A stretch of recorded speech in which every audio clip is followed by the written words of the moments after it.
দুবাইয়ে জেলবন্দি কান্দির যুবক। ভাইকে দেশে ফেরাতে মরিয়া চেষ্টা দুই দিদির। ছেলেকে দেশে ফেরাতে প্রশাসনের কাছে কাতর আবেদন বৃদ্ধা মায়ের। অভাবের সংসার, বিদেশে জীবিকার সন্ধানে গিয়ে শেষমেশ জেলে বন্দী হলেন মুর্শিদাবাদের কান্দির পাতেন্ডা গ্রামের পরিযায়ী শ্রমিক রাহুল শেখ। বর্তমানে তিনি দুবাই জেলে আটক আছেন।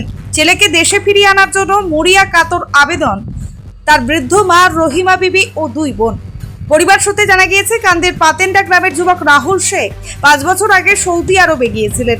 3.5 বছর কাজ করার পর দেশে ফেরেন। পরে আবার প্রায় 1.5 বছর আগে আবুধাবি যান। সেখানে প্রায় 6 মাস এক মালিকের অধীনে কাজ করার পর ঠিকঠাক বেতন পাচ্ছিলেন না রাহুল, তাই চাকরি ছেড়ে পালিয়ে যান। এরপর গত 23শে জুন দুবাই পুলিশ রাহুলকে গ্রেপ্তার করে জেলে পাঠায়। কোম্পানির সঙ্গে বারবার যোগাযোগ করেও ছেলেকে দেশে ফেরাতে না পেরে চিন্তায় পরিবার। রাহুলের মা রহিমা বিবি জানান, তার স্বামী বহু বছর আগে মারা গিয়েছেন। 3 মেয়ের বিয়ে হয়ে গেছে। বড় ছেলে আলাদা সংসার করছে, দ্বিতীয় ছেলে কুয়েতে কাজ করেন, ছোট ছেলে রাহুল এখন দুবাই জেলে বন্দী। একা বৃদ্ধা মা অসহায় অবস্থায় দিন কাটাচ্ছেন। অশ্রুসিক্ত চোখে রহিমা বিবির আর্জি, আমার ছেলেকে যেন দ্রুত দুবাই জেল থেকে মুক্ত করে ভারতে ফেরানোর ব্যবস্থা করা হয়। আমি বয়স্কা মহিলা, ছেলেকে ছাড়া একা দিন কাটাতে পারছি না। এই ঘটনায় গ্রাম জুড়ে উদ্বেগ ও সহমর্মিতার পরিবেশ তৈরি হয়েছে। এলাকাবাসী ও কর্ণ সুবর্ণ ওয়েলফেয়ার সোসাইটি স্বেচ্ছাসেবী সংস্থার পক্ষ থেকে পরিবারের তরফে প্রশাসনের কাছে আবেদন জানিয়েছেন, যাতে রাহুল শেখকে মুক্ত করে দেশে ফেরানোর ব্যবস্থা করা হয়। আমার ভাইয়ের 18 মাস যাওয়া হচ্ছে, তাই তো 18 মাস, তার মধ্যে 6 মাস কাজ করেছিল, কেরালাদের কাছে ছিল। কেরালারা ভারী কাজ ওকে দিয়েছিল, বাচ্চা ছিল, করে উঠতে পারেনি ওদের কাছ থেকে কাজটা। তারপরে ও অনেকবার ওদেরকে বলেছিল যে একটু আমাকে আরাম দাও, কিন্তু দেয়নি। ওর অসুস্থ হয়ে পড়েছিল, সেই কারণে ও হয়তো ভেবেছিল যে আমি ভেগে যাই তাহলে আমাকে পুলিশে ধরে বাড়ি পাঠিয়ে দেবে, এটাই ও নিজে নিজেই সিদ্ধান্ত নিয়েছিল। তারপরে ভেগে যাওয়ার পরে ও কিছুদিন বাইরে বাইরে থাকার পর ওকে পুলিশে 2বার ধরেছিল। ধরার পরে ওকে বলেছিল তুই কাজ করে খাগা। 3বারের বেলানে তখন ওকে ধরে জেলে ভরে দিয়েছে। এখন ও জুন মাসের 23 তারিখ থেকে জেলেই আছে। কোনো আর কিছুদিন আগে ওর একটু করে ফোন পেয়েছে, 2-3 মিনিটের মতো কথা হয়েছে। এদিকে 1 মাস একদম কথা কিচ্ছু, ওর সাথে কোনো সাক্ষাৎ নাই। কী অবস্থায় আছে, কোথায় আছে, কেমন আছে আমরা কিছুই জানি না। কি চাইছেন আপনারা? আমি চাইছি আমার ভাই সাথে আপনাদের কাছে অনুরোধ, আমার ভাই ছোট ভাই, আমাদের সবারই ছোট। আমার আব্বা নাই মাথার উপরে, আমার মা বিধবা। আমার ভাই যত তাড়াতাড়ি বাড়িটা পায়, যেমন করে হোক আমার ভাইকে একটু বাড়িটা নিয়ে এসে দেওয়ার ব্যবস্থা করে। কিন্তু এখানে এই মতি উদ্ধার কাছে এসে কি জানতে পারলেন যে ফাইন করেছে হ্যাঁ, 25 টাকা? প্রচুর টাকা, 9,13,000 টাকা ফাইন করেছে। কিন্তু আমাদের পক্ষে সম্ভব নয় অত টাকা দেওয়ার, আমরা গরিব মানুষ করতে পাবো।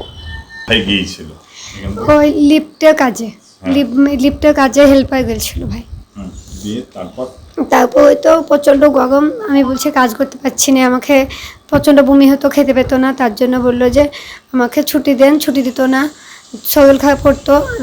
অল্প বয়সের ছেলে তো পারতো না, দিয়ে বলেছে আমাকে ছুটি দেওয়া, বাড়ি পাঠিয়ে দেওয়া। বলেছে হ্যাঁ আমি টাকা খরচা করে নিয়ে এসেছি, তোকে ছুটি দিয়ে আমি কী করে পারবো, এই কাজ করবো, আমার টাকা উঠবে কি হয়ে, তোকে ছুটি দেবো না, সময় হলে ঠিক দেবো, সেটা বলেছিল। টাকা পয়সা পাঠাতে পেরেছিল? টাকা পয়সা পাঠালছিল, কিছু পাঠালছিল, খুব সামান্য, বেশি নয়, যদি জোর হয়তো 50-60 হাজার এসছে, তার বেশি আসেনি। এখন বাড়িতে কে আছে? বৃদ্ধা মা আছে? আমার মা বিধবা মানুষ, মামা বয়স্ক, ভাইয়ের খোঁজ খবর পেয়েছে না বলে প্রচণ্ড শরীর খারাপ হয়ে গেছে।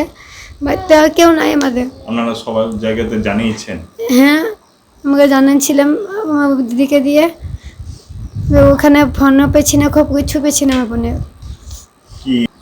যে এর ফাইনটা যাতে মেকআপ করা যায় এবং একে যাতে ভারতে পাঠানো যায়, এই মুহূর্তে এর বেশি আর আমাদের কিছু করার নেই। এই যে ধরেন বাইরে টাকা পয়সা আনার জন্য, বাড়ির একটুখানি সংসারে স্বাচ্ছন্দ্য আনার জন্য তারা বাইরে যাচ্ছে, দিয়ে এইভাবে আটকে যাচ্ছে, কি বলবেন? বিশেষ করে আমাদের এই মুর্শিদাবাদ জেলাতে অ্যাকচুয়ালি আটকে যাওয়ার অনেকগুলো কারণ থাকে। দেখা যায় যে 18 বছর বয়স পূর্ণ হয়নি, দাদাকে একটা মোটা টাকা দিয়ে সে 18 বছর বয়স পার করে, মানে 21 বা 22 করিয়ে নিয়ে চলে যাচ্ছে। সেটা আইনগত একটা দণ্ডনীয় অপরাধ। সেটা যাতে মেকআপ হয় বা প্রশাসন জানে দেখে সেটা বিষয়টা। দ্বিতীয়ত হচ্ছে যে 60 দিন বা 90 দিনের ভিসাতে যাচ্ছে, সেটাও যেন একটু দেখে। এবং যেখানটায় খরচ অ্যাকচুয়ালি 30 থেকে 40 হাজার বা 50 হাজার টাকা খরচ, সেখানটায় পরিবারের কাছ থেকে নিচ্ছে 1.5 থেকে 2 লাখ টাকা। তাদের মাথার উপর একটা চাপ থাকছে, তারা ঋণের বোঝা শোধ করতে হবে। মালিকের কাছে গিয়ে দেখা যাচ্ছে যে এখানে শুনছে হচ্ছে 2000 রিয়াল বেতন, ওখানে গিয়ে দিচ্ছে 800 বা 1000 রিয়াল বেতন। তাহলে তারা একটা চাপ করছে যে আমি এত টাকা ধার করে এসেছি, সেই ধারটা শোধ করতে হবে। সে তখন সে মালিকের কাছ থেকে ছেড়ে গিয়ে অন্য জায়গায় কাজ করতে চাইছে, যার ফলে সে অন্যায়ের প্রশ্রয় নিচ্ছে। আর মালিকও সুযোগ পেয়ে যাচ্ছে যে একে কোনো একটা ফাইন বা ড্রামা করে দেওয়া, বা অনেক সময় হয়তো ড্রাগ কেস, বা অনেক সময় হয়তো ভিডিও শেয়ারিং বা সাইবার ক্রাইমের কেস, এই ধরনের কেসগুলো দিয়ে তাদের নামে একটা কেস দিয়ে দিচ্ছে। জীবন্তী থেকে উম্মার শেখ ও শাহিন শেখের রিপোর্ট, চেতনা নিউজ। হলমার্ক যুক্ত সোনার গহনায় এবার দুর্দান্ত অফার। শারদীয়া উৎসব উপলক্ষে জীবন্তীর সাকিব জুয়েলার্সে পাবেন আকর্ষণীয় বিশেষ ছাড়। হলমার্ক যুক্ত সোনার গহনায় এবার বিপুল ছাড় দিচ্ছে জীবন্তীর সাকিব জুয়েলার্স অ্যান্ড বেকার্স। শারদীয়া উৎসব উপলক্ষে আপনার জন্য থাকছে একাধিক আকর্ষণীয় অফার। এখানে পাবেন নানান নকশার সোনার গহনা, নেকলেস, কানের দুল, আংটি, বিয়ের শাখা, পলা, নোয়া বাঁধানো গহনা। তবে আর ভাবনা কিসের? আজই চলে আসুন জীবন্তীর সাকিব জুয়েলার্স অ্যান্ড মেকার্সে। শারদীয়ার কেনাকাটার জন্য এখনই চলে আসুন জীবন্তীর একমাত্র বিশ্বস্ত প্রতিষ্ঠান সাকিব জুয়েলার্সে। আমাদের ঠিকানা জীবন্তী বাস স্ট্যান্ড, শাহিদ হাজি মার্কেট, কান্দি, মুর্শিদাবাদ। প্রযত্নে আবু তাহের শেখ। যোগাযোগ নম্বর 9932846770 অথবা 7478666786 এই নাম্বারে।